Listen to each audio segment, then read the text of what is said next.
عزیز دوستو، اللہ تعالیٰ نے قرآن حکیم میں نبی پاک صلی اللہ علیہ وسلم کی عظمتوں کو، شانوں کو اور بلندیوں کو بیان فرمایا، اور حضور کی مختلف صفات کا تذکرہ فرمایا قرآن پاک میں۔ ارشاد فرمایا کہ یا ایھا النبی انا ارسلناک شاہدا ومبشرا ونذیرا، اے غیب کی خبریں دینے والے محبوب علیہ السلام، ہم نے آپ کو گواہ بنایا ہے، خوشخبری دینے والا بنایا ہے اور ڈر سنانے والا بنایا۔ پھر ارشاد فرمایا کہ وداعیا الی اللہ باذنہ وسراجا منیرا، اور ہم نے آپ کو اللہ کی طرف دعوت دینے والا بنایا اور اللہ کے حکم سے اللہ کی طرف دعوت دینے والا بنایا، وسراجا منیرا، اور آپ کو چمکتا ہوا آفتاب بنایا۔ نبی پاک صلی اللہ علیہ وسلم کی ہر شان ہی وراء الورا ہے، لیکن یہ جو حضور کی صفت مبارکہ ہے نا، داعیا الی اللہ کی، کہ حضور لوگوں کو اللہ کی جانب دعوت دیتے ہیں۔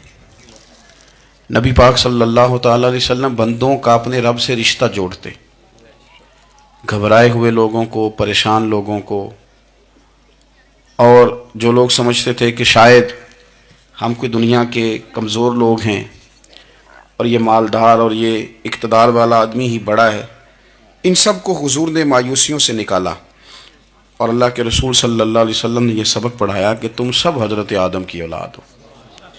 عربی کو اجمی پر، گھورے کو کالے پر کوئی فضیلت حاصل نہیں۔ لوگوں کی ہر پریشانی حضور نے نکال کے ان کا رجوع ان کے رب کی طرف کرایا۔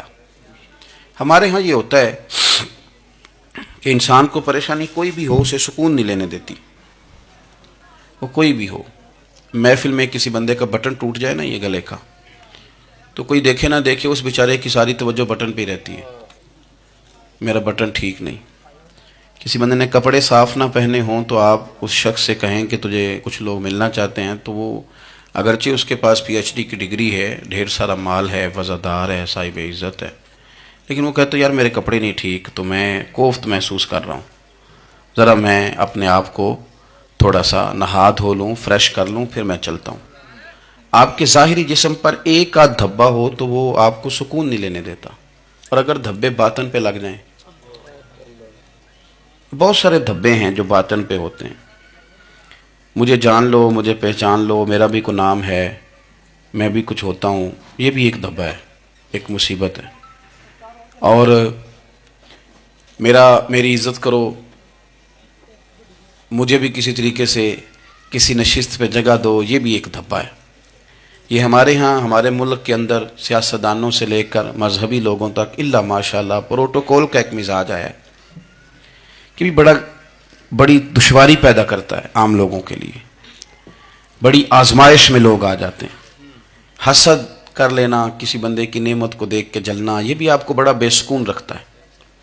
تکبر کرنا کہ میں کوئی چیز ہوں اور باقی کو تھوڑے سے مجھ سے چھوٹے ہیں، یہ سارے دھبے، یہ سارے نقصان کی چیزیں۔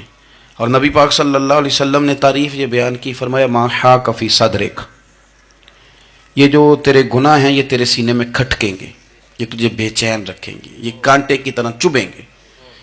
تو جتنے مرضی اچھے کپڑے پہن لے، جتنی مرضی اونچی جگہ بٹھا دیا جائے، اگر تیرے اندر کوئی روگ ہے وہ تجھے سکون سے نہیں جینے دے گا۔ رسول کائنات صلی اللہ علیہ وسلم نے نا لوگوں کی توجہ رب کریم کی جانب لگائی۔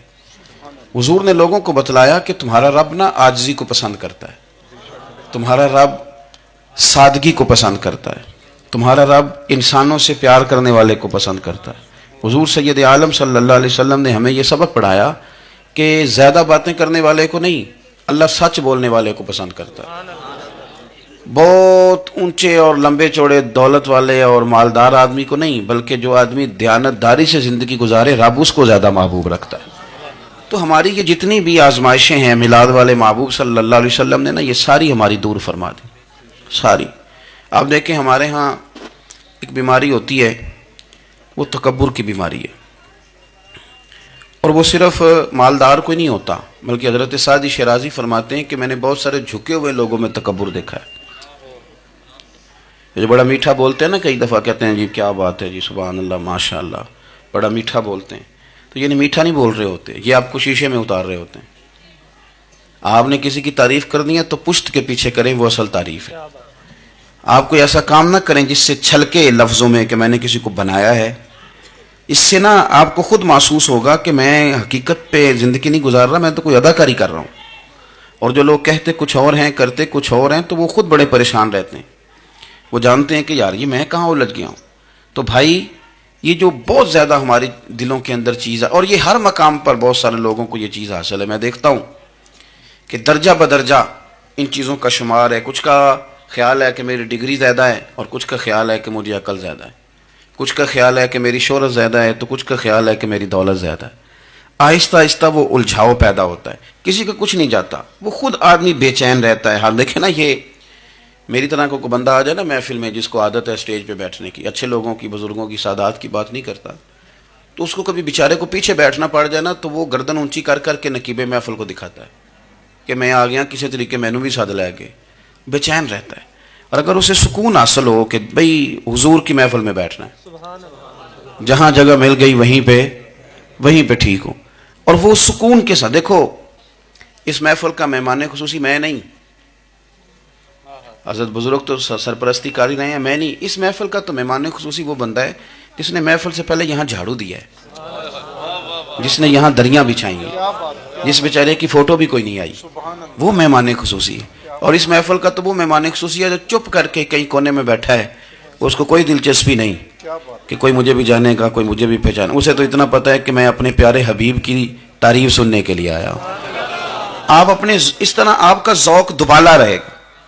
اگر آپ عاجزی کے ساتھ، انکساری کے ساتھ، رب رسول کی رضا کے لیے کسی جگہ بھی آپ اپنے آپ کو سیٹ کر لیں گے تو ماحول آپ کا ٹھیک رہے گا. ورنہ آپ الجھاؤ کا شکار ہیں، ورنہ آپ پریشان ہیں، ورنہ آپ تکلیف میں، ورنہ آپ آزمائش میں.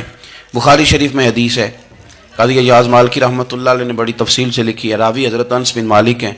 ایک بندہ بڑی دور سے آیا نبی پاک صلی اللہ علیہ وسلم کی زیارت کے لیے، بڑی دور سے. عرب کے جو سردار ہوتے تھے ان کے بڑے ناز نخرے ہوتے تھے.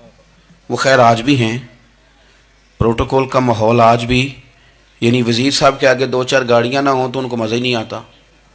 پولیس والے آگے پیچھے بھاگیں تو حالانکہ ان کو نہیں پتا کہ جو پولیس والے آگے پیچھے بھاگ رہے ہیں نا، یہ حکومت بدلی تو گرفتار کرنے بھی انہوں نے آنا ہے.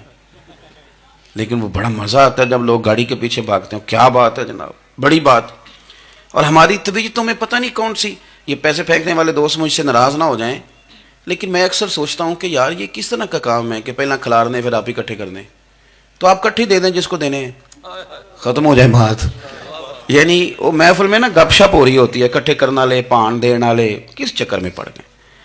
حضور غوث اعظم رضی اللہ تعالیٰ عنہ کی محفل میں شیخ یحییٰ نجار جایا کرتے تھے تو وہ کہتے تھے کہ ہم وہاں گنتے تھے آج کتنے بندوں نے توبہ کی، تو ہم سے گنے نہیں جاتے تھے، اتنے لوگ توبہ کرتے تھے. بزرگوں کی محفلوں میں توبہ کرنے والے گنے جاتے تھے، ہماری محفلوں میں پیسے گنے جاتے ہیں اور وہ پرچیاں دی جاتی ہیں. ایسا نہ کریں، اس سے گھٹن پیدا ہوتی. اور پھر جو نوٹوں والے ہوتے ہیں وہ فرنٹ سیٹوں پہ آ جاتے ہیں. بہت سارے غریب سوچتے ہیں کہ میرے پاس بھی اگر کرارے نوٹ ہوتے تو میں بھی آگے ہوتا. تو کم از کم یہ جو میلاد کی محافل ہیں ان میں تو سب کو ایک جیسے رہنے دے، یہاں تو امیر غریب کا فرق نہ ہو، اس کو تو مہربانی کریں. تو نبی پاک صلی اللہ علیہ وسلم کی خدمت میں وہ شخص بڑی دور سے آیا. تو عرب کے بادشاہوں کا مزاج تھا، پروٹوکول بڑا چاہتے تھے. ان کا تو یہ طریقہ تھا کہ حکمرانی کرنی ہے جیسے بھی ہو. اگر کسی غلام نے دھوپ میں بندھا رہ گیا، اونٹ اور چھاؤں میں نہیں باندھا تو درے مارتے تھے، اور اگر اس نے کھول کے باندھ دیا تو پھر بھی مارتے تھے. کہتے تھے اتنا سیانا ہو گیا تو نے پوچھا ہی نہیں، خود بخود ہی باندھ دیا. وہ شخص حضور کی بارگاہ میں آیا اور بہت سارے لوگوں کے پاس کیونکہ وہ جاتا تھا اپنے سربراہ کا پیغام لے کے، تو وہ کانپ رہا ہے جب حضور کی بارگاہ میں گیا، ڈر رہا ہے. اب ذرا بات کو سمجھنا، نبی پاک صلی اللہ علیہ وسلم نے اس سے فرمایا کیوں ڈرتے ہو؟ سادہ آدمی ہے، دیہاتی ہے، بدو ہے. اللہ کے رسول نے تھپ کی دی، کیوں ڈرتے ہو؟ تو کہتے ہیں حضور مجھے آداب نہیں آتے اور مجھے ڈر آتا ہے، کوئی بات اگر ایسی ہو گئی، آپ مدینے کی حکومت کے سربراہ ہیں تو کہیں آپ ناراض نہ ہو جائیں. حضرت انس بن مالک فرماتے ہیں بات کہاں کی تھی، پہنچ کہاں گئی. جب اس نے یہ کہا نا کہ آپ تو حکومت کے سربراہ ہیں، کہیں کوئی غلطی نہ مجھ سے ہو جائے، تو نبی پاک کی آنکھوں میں آنسو آ گئے. حضور رونے لگے اور نبی پاک صلی اللہ علیہ وسلم فرمانے لگے نہ بھائی تو کسی حکومت کے سربراہ کے پاس نہیں آیا، نہ تو اس بیٹے کے پاس آیا ہے جس کی ماں گوشت کے خشک ٹکڑے کھا کے بھی گزارا کر لیتی. میں تو ایک غریب ماں کا بیٹا ہوں.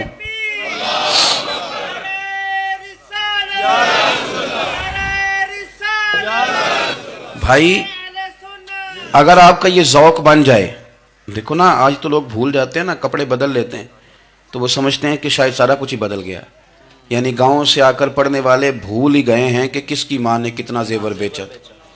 لوگ بھول جاتے ہیں چیزوں کو، اپنے ماضی کو یاد رکھیں، آپ لوگوں کے ساتھ پیار کریں، آپ لوگوں کو موقع دیں، آپ تھوڑی سی اور کوشش کریں اس شخص تک جانے کی جو آپ کو مایوس نظر آ رہا ہے، پریشان نظر آ رہا ہے۔ یہ ہمیں میلاد والے محبوب صلی اللہ علیہ وسلم نے درس دیا۔ ایک اور پہلو، حضور سید عالم صلی اللہ علیہ وسلم نے، ہمارے ہاں نا ابھی بھی برادری کی تقسیم ہے، ابھی بھی، اور کچھ میں نے ایسے کمزور لوگ بھی دیکھے، یہ اس طرح کی حرکتیں ہارے ہوئے لوگ کرتے ہیں، ہارے ہوئے لوگ جو اپنے آپ کو سمجھتے ہیں کہ میں کوئی بڑا آدمی ہوں۔ بڑا آدمی تو اپنے اخلاق سے ہوتا ہے، اپنے کردار سے ہوتا ہے، اپنی سخاوت سے ہوتا ہے، لوگوں سے پیار کرنے سے ہوتا ہے۔ باقی یہ کہ بیٹھ کے کہانی سنانا کہ میں بڑا کچھ کرتا ہوں، تو جو کچھ کرتا ہوتا ہے اسے سنانے کی کوئی ضرورت ایک کو بہت سارے لوگ آپ تعزیت کرنے جائیں نا والد کے انتقال کے بعد، تو ان بیچاروں کو بتانا پڑتا ہے کہ ابا جی میرے بغیر دوائی نہیں کھاتے تھے۔ تو میں کہتا ہوں اگر تیرے بغیر نہیں کھاتے تھے پھر بتانے کی ضرورت نہیں، پھر تو سارے گاؤں کو پتا ہوگا کہ تیرے بغیر نہیں کھاتے تھے۔ اور اگر کوئی دال میں کالا ہے تو پھر تیری وضاحت کوئی بندہ قبول نہیں کرے گا۔ تو آپ کو بتانا کیوں پڑ رہا ہے، اور آپ بار بار اس بات کا ذکر کیوں کر رہے ہیں کہ ہم بہت بڑے قبیلے کے ہیں؟ صاحب اگر آپ بڑے قبیلے کے ہیں تو پتا ہوگا سارے علاقے کو آپ کتنا لوگوں کا خیال کرتے ہیں، آپ کس قدر محبت کرتے ہیں، آپ کا انداز کریمانہ کس طرح کا، پھر آپ کو بتانے کی کوئی ضرورت نہیں ہوتی، پھر خود بخود خبر ہوتی ہے۔ حضرت سیدنا ابو ذر غفاری رضی اللہ تعالیٰ عنہ، قبیلہ بنو غفار ایک بڑی شاخ تھی قبیلوں میں سے، جو لوگ اس زمانے میں مالدار قبیلوں سے تعلق رکھتے تھے، ان میں سے ایک بڑا نام تھا۔ ساری زندگی چودراہٹ کی، لیکن میلاد ایک انقلاب کا نام ہے۔ میں میلاد منانے والے دوستوں سے گزارش کرتا ہوں کہ آپ ہر سال میلاد منائیں، اور ہر سال میلاد کے بعد آپ تھوڑے بدل بھی جائیں، یعنی تھوڑے سے بدل جائیں۔ کچھ لوگ کہیں یار یہ داڑھی میں نے نا 12 ربیع الاول والے دن رکھی تھی، یہ میری میلاد والی داڑھی ہے، اور داڑھی رکھیں بھی نبی پاک کی مرضی کی۔ کس کی مرضی کی؟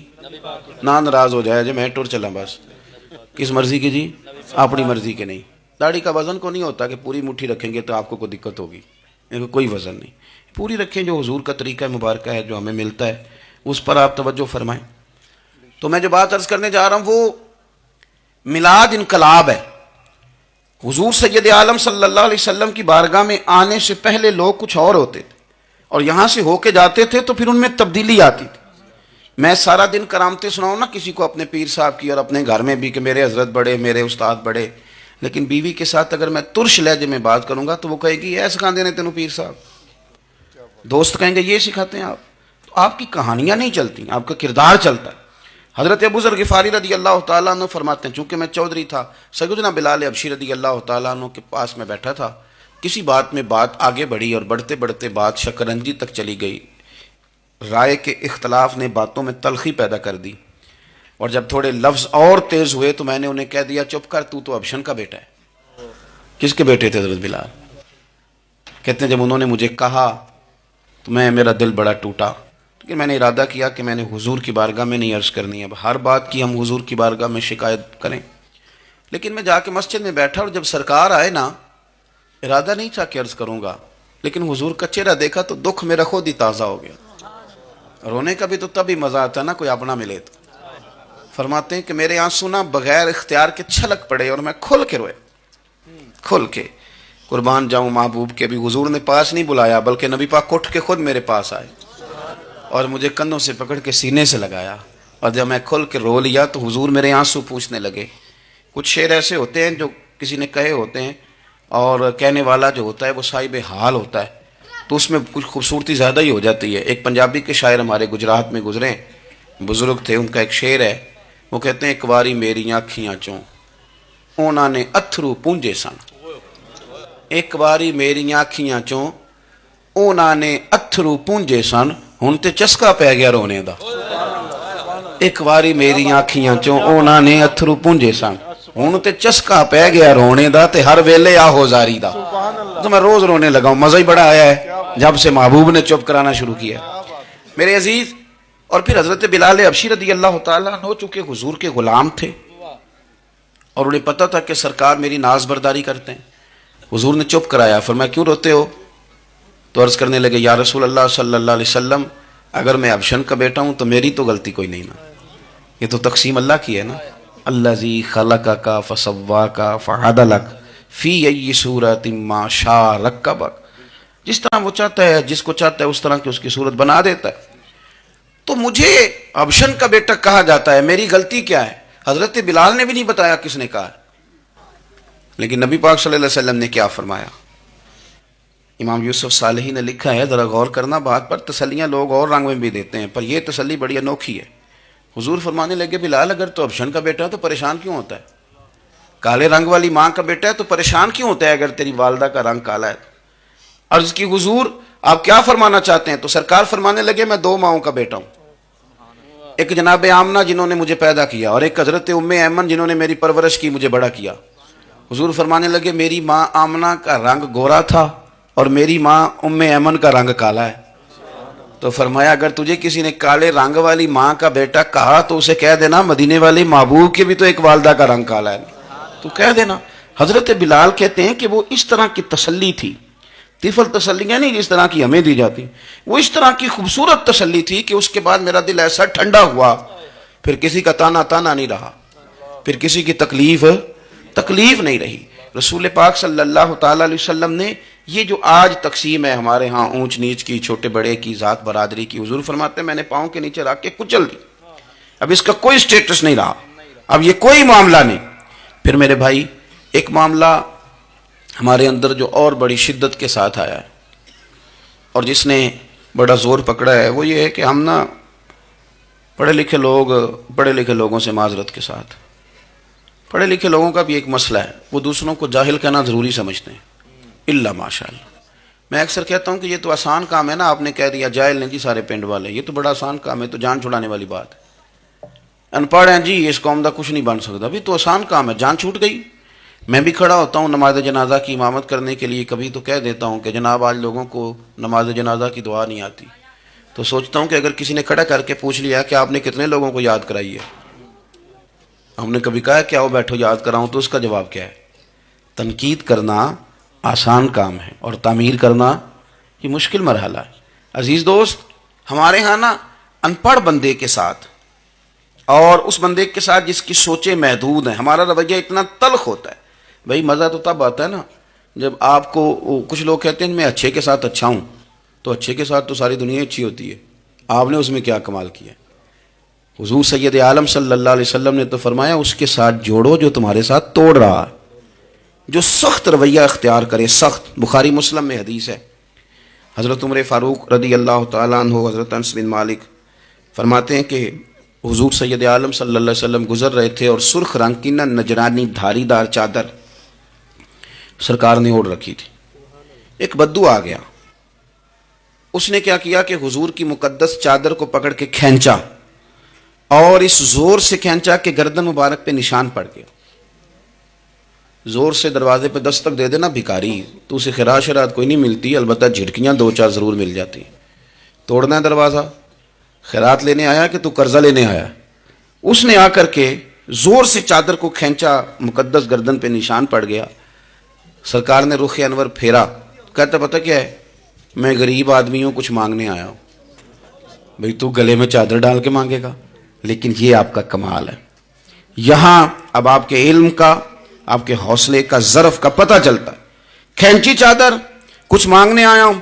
اور صحیح بخاری کے لفظ یہ ہیں کہ فَالْتَفَتَ إِلَيْهِ فَضَحِكَ، جب محبوب نے اس کی طرف توجہ کی، اس کی بات سنی، اس نے گلے میں چادر ڈال کے کھینچا ہے، نشان ڈال دیا ہے. لیکن جب حضور نے توجہ کی تو فَضَحِكَ، نبی پاک نے مسکرانا شروع کر دیا.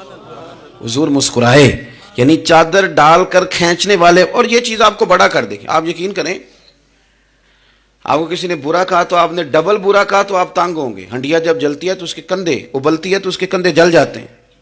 آپ کسی کو اینٹ کا جواب پتھر سے دے کے پریشان ہوں گے، لیکن اگر آپ نے کہہ دیا نا چل یار موج کر، ہور کر لے دو گلا، اور آپ ہنسیں، یہ بڑی پاکیزہ سزا ہے دشمن کے لیے، بڑی صاف ستھری. جتن جتن تے ہر کوئی کھیڈے، ہارن کھیڑ فقیرہ، جتن جتن تے سارے لوگ کر دینا کام، جتنے آلہ میں نے جیتنا ہے. تو درویش کہتے ہیں جتن جتن تے ہر کوئی کھیڈے، تو ہارن کھیڑ فقیرہ. اوے جتن دا مل کوڈی پیندائی، ہارن دا مل ہیرا، ہارن دا مل ہیرا. کبھی کبھی ارادہ کریں چل کوئی بات نہیں کر لے یار، پھر کیا ہے. اور یہ کام آئے گی چیز بہت زیادہ. حضور صلی اللہ علیہ وسلم سے کہنے لگا کچھ مانگنے آیا ہوں. تو اب حضور نے کیا فرمایا؟ فرمایا 1 2 4 بکریاں نہیں، 2 پہاڑیوں کے درمیان جو ریوڑ ہے نا بکریوں کا، اجڑ، فرمایا سارے اس کو دے دو. اب اس نے وہاں تو کوئی جملہ نہیں کہا، گھر چلا گیا اپنے گاؤں قبیلے، اور وہاں جا کے لوگوں سے کہنے لگا سارے ادھر بیٹھے ہو، جاؤ دوڑ جاؤ مدینے جا کے مصطفیٰ کا کلمہ پڑھو. کہنے لگے وہ تو اتنا دیتے ہیں کہ غربت کا ڈر بھی دور ہو جاتا ہے. تو نبی پاک صلی اللہ علیہ وسلم کا ان لوگوں کے ساتھ جو ان پڑھ ہیں، جو ساتھ ہیں. آج ہمارے بچے اپنے ابا جی کو بھی کہہ دیتے ہیں تسی پڑھے نہیں، ان دور بدل گیا ہے. میں ایک شادی کی تقریب میں جا رہا تھا، میرے آگے والد صاحب کو بیٹا سمجھا رہا ہے، کہتے ابا جی ہن نہ اتنے جا کے نہ میٹھے چولاں تے سالن پا کے نہ کھایا جی، بندہ ماڑا لگتا ہے. میرا پیار تھا اس خاندان سے، میں نے اس بچے کو تھپکی دے کے کہا، میں کہا پتر تو ذرا لیٹ ہو گیا، جلدی ہوندا تے نہ سارے سیانے ہونا سی. یہ ہمارے بچے اب بجائے اس کے کہ وہ قائل کریں، کتنا آپ نے غلط جملہ کہا کہ ابا جی آپ پڑھے ہی نہیں، آپ نے کتنی غلط بات کر دی. امام اعظم ابو حنیفہ رحمۃ اللہ علیہ کا ایک شاگرد تھا، وہ تقریر اچھی کرتا تھا. تو امام صاحب رحمۃ اللہ علیہ کی والدہ فرمایا کرتی ہیں ابو حنیفہ جا اس سے جا کے یہ مسئلہ پوچھ کے آ. تو امام صاحب فرماتے ہیں اماں میں نہ بتا دوں. تو اماں کہتی تو تے بچہ تینوں کی پتہ ہوئے، حالانکہ وہ شاگرد ہے. تو امام صاحب پھر اس کے پاس جاتے، اس کو جا کہتے سوال کا جواب. تو کہتا استاد جی مجھے کیا پتہ ہے، آپ کو پتہ ہے ان مسئلوں کا. تو آپ فرماتے یہ میں پہلے تجھے بتاتا ہوں اس کا جواب، پھر تو مجھے بتا، اور پھر میں تیرا نام لے کے اپنی اماں کو مطمئن کروں گا. اس لیے کہ ماں باپ کو دلائل نہیں دیے جاتے، انہیں راضی کیا جاتا ہے. اور میں بچوں سے گزارش کروں گا ابا جی کو پیسے بھی دیں، اماں جی کے وہ کپڑے بھی لے کے دیں، لیکن ضروری یہ ہے کہ ان کو وقت دیں، ان کے پاس بیٹھیں، ان سے مشورہ کریں. ان کو آپ کے وقت کی ضرورت ہے. بڑھاپے میں اس طرح کا ماحول نہ بنا دیں کہ وہ ایک کونے میں بیٹھے ہیں، کوئی پوچھتا ہی نہیں. اس طرح نہ کریں. ہم تو اس طرح والدین سے رویہ کرتے ہیں جیسے MBBS ڈاکٹر رات کو وارڈ میں آتا ہے اور 2 3 اس کے ساتھ سٹاف کے لوگ ہوتے ہیں، اور وہ کہتا ہے دوائی کھا لی ہے، طبیعت اب کیسی ہے، بلڈ پریشر ٹھیک ہے، یہ میں نے دوائی بدل دی ہے. یہ کیا رویہ ہو؟ آپ ان کو وقت دیں. آپ وہ جس طرح آپ چھوٹے تھے تو وہ لاڈ لڑاتے تھے، پیار کرتے تھے، آپ بھی تھوڑا قریب بیٹھیں اور آپ دیکھیں آپ کو اللہ تعالیٰ اس کی برکت سے کتنی رحمتیں عطا فرماتے. تو کسی کو جاہل کہنا، ان پڑھ کہہ دینا. ایک حدیث اور سن لیں، بات کو ختم کرتا ہوں. اس کو قاضی ایاز رحمۃ اللہ علیہ نے شفا شریف میں لکھا ہے. ایک بدو حضور کی بارگاہ میں آیا اور اس نے آ کے کچھ مانگا. اللہ کے پیارے حبیب صلی اللہ علیہ وسلم کی بارگاہ میں مانگا جہاں ایک مانگنے پر دریا بہا دیے جاتے ہیں. دریا بہا دیے ہیں، در بے بہا دیے. یہ در الگ ہے اور بے بہا الگ ہے. پھر یہ شعر صحیح سمجھ میں آئے گا آپ. تو حضور سید عالم صلی اللہ علیہ وسلم تو جس کو دیتے تھے پھر اس کی کئی نسلیں کھاتی تھی، ختم نہیں ہوتا تھا. اس نے بھی کچھ مانگا، حضور نے کچھ دیا، لیکن ابھی اسے آداب نہیں نہ آتے تھے. پہلے آداب سکھائیں پھر کسی کو بے ادب کہیں، لیکن بغیر آداب سکھائے لوگوں کو بے ادب کہہ دیتے. یہ انداز ٹھیک نہیں.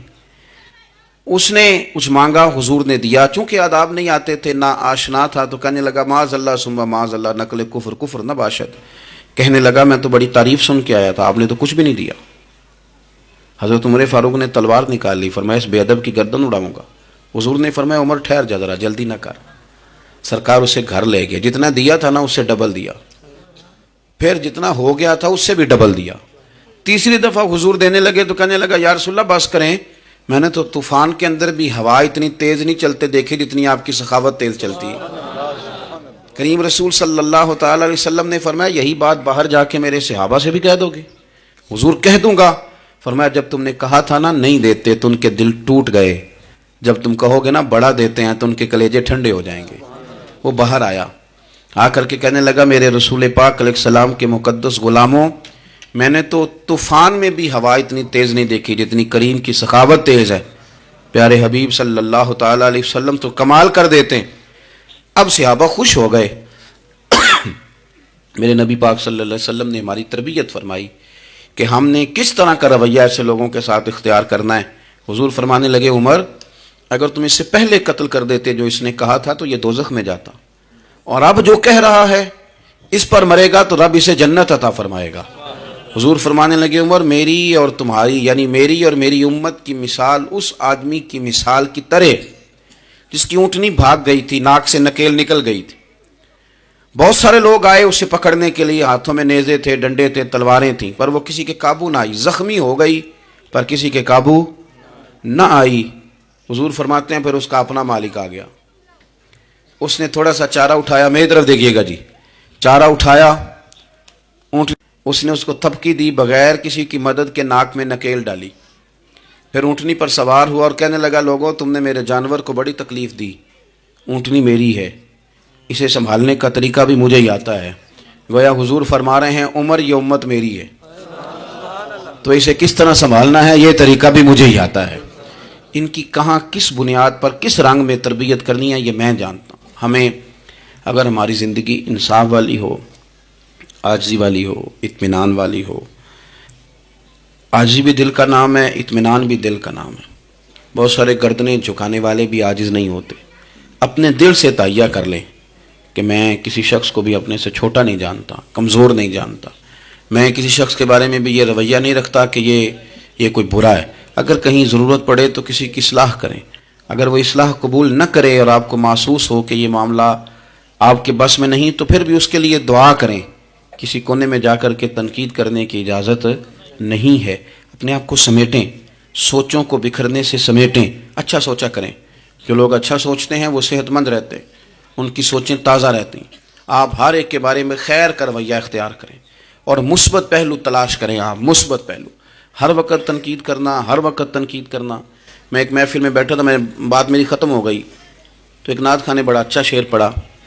ہم بڑی اس بات کی تردید کرتے رہتے ہیں کہ یہ طے کر کے اور پیسے لے کے اور یہ نہیں کرنی چاہیے چیزیں، لیکن یہ کہ یہ غلطی کس کی ہے؟ یہ اس عوام کی غلطی ہے جو ریٹ بناتی ہے، چیزیں خریدتی ہے۔ جو چیزیں آپ خریدیں گے نہیں بکیں گی بھی نہیں مارکیٹ میں، آپ خریدتے ہیں تو کوئی بکتا ہے نا۔ میری بات کی سمجھ آ رہی ہے؟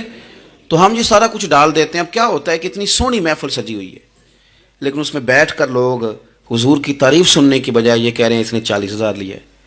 تو آپ یہ اندازہ کریں کہ وہ جو بات ہمیں اس وقت مدینہ شریف لے کے جاتی، ہمارا عشق رسول تازہ کرتی، تو ہم نے وہاں کیا گھٹن پیدا کر دی یہ کہانیاں چھیڑ کے۔ کیوں دیتے ہیں آپ پیسے؟ کیوں اس طرح کے ریٹ آپ بناتے ہیں؟ پہلے آپ بناتے ہیں پھر اس کے بعد آپ تنقید کرتے ہیں۔ اب دیکھیں، میں بھی بیٹھا تھا تو اس نے بڑا خوبصورت شعر پڑھا اور بڑی مزیدار بات کی، بڑا مزہ آیا۔ تو میں نے ساتھ والے سے کہا یار آج بڑے دنوں کے بعد سرور آیا۔ تو کہنے لگا انہیں 40,000 لے آ دے۔ میں انہوں کہا تو 10 منٹ کھلو جانا سی، مزہ تو لے لینے دیتا۔ اور پھر میں نے اسے کہا کہ یار بات سنو، کیوں دیتے ہو 40,000؟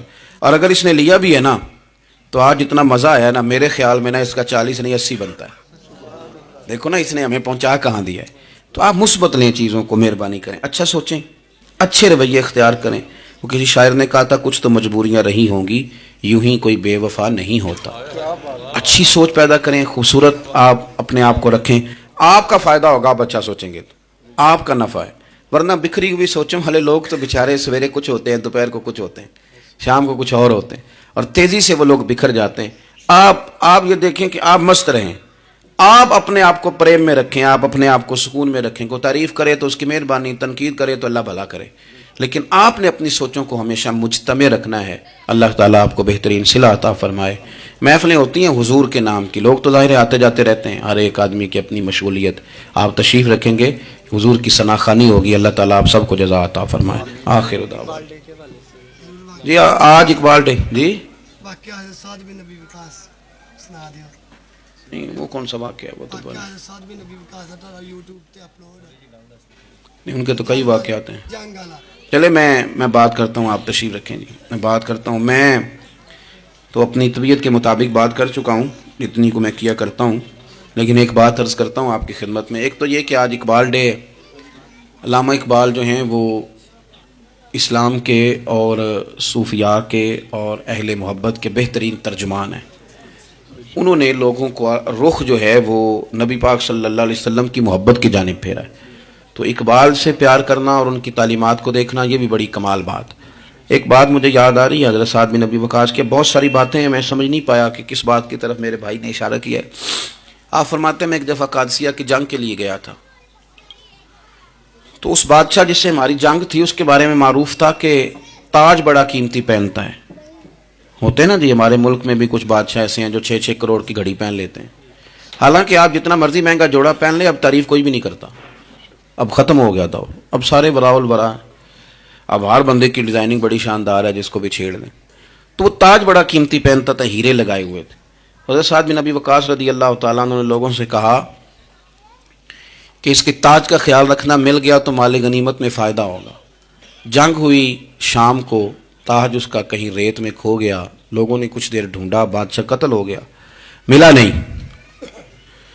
سعد بن ابی وقاص نے کہا چھوڑو سو جاؤ، اتنا بھی ضروری نہیں۔ فرماتے ہیں کہ میں اپنے خیمے میں چلا گیا تو ایک آدمی نے اندر آنے کی اجازت مانگی، میں نے کہا آ جاؤ۔ وہ آیا تو اس نے چادر کی اوٹ میں اپنا چہرہ چھپایا ہوا تھا، اور پھر اس نے جب وہ چادر کھولی تو اندر سے اس نے وہ ہیروں کا چمکتا ہوا تاج میرے سامنے رکھا۔ کہنے لگا میں گزر رہا تھا، گھوڑے کے پیر سے کچھ چیز ٹکرائی ہے، میں نے ریت کھودی ہے تو یہ نکل آیا۔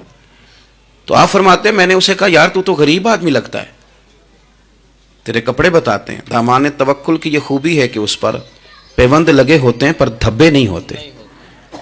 تو غریب آدمی لگتا ہے۔ اس نے کہا جی میں جب آیا تھا تو بچوں کے لیے شام کا کھانا تھا، کسی پڑوسی سے ادھار کی گزارش کر آیا تھا، لوٹ کے جاؤں گا تو اللہ خیر کرے۔ آپ فرماتے ہیں کہ وہ رکھ کے نا غریب آدمی، اتنی دیانتداری، اتنا اخلاص، چہرہ بھی چھپایا ہو۔ جب اس نے رخ پھیرا تو میں نے اسے کہا میاں نام ہی بتا دو، باپ کا نام اور قبیلے کا نام ہی بتا دو۔ کیسے اس نے رخ نہیں پھیرا، ادھر ہی چہرہ رکھا دروازے کی جانب۔ کہنے لگا حضور یہ کام میں نے آپ کے لیے نہیں کیا، یہ دیانتداری اور اخلاص میں نے آپ کے لیے یا شہرت کے لیے یا لوگوں کو بتانے کے لیے نہیں کیا۔ جس رب و رسول کے لیے میں نے یہ کام کیا ہے نا، وہ میرا نام بھی جانتے ہیں، باپ کا نام بھی جانتے ہیں اور قبیلہ بھی جانتے ہیں، انہیں پتہ ہے میں نے اللہ کی رضا کے لیے کیا ہے۔ تو جن کے لیے کیا ہے انہیں میری اس بات کی خبر ہے۔ اس لیے حضور نے فرمایا ہے کہ اللہ نہ تمہاری جیب دیکھتا ہے نہ چہرہ دیکھتا ہے، وَلَٰكِن يَنظُرُ إِلَىٰ قُلُوبِكُمْ، وہ جب دیکھتا ہے تمہارے دل دیکھتا ہے۔ تو اس پر توجہ رکھیں، یہ صاف ستھرا رہے تو بڑے سارے کام بن جاتے ہیں۔ اللہ عمل کی توفیق رفیق عطا فرمائے۔ آخر دعوانا الحمدللہ رب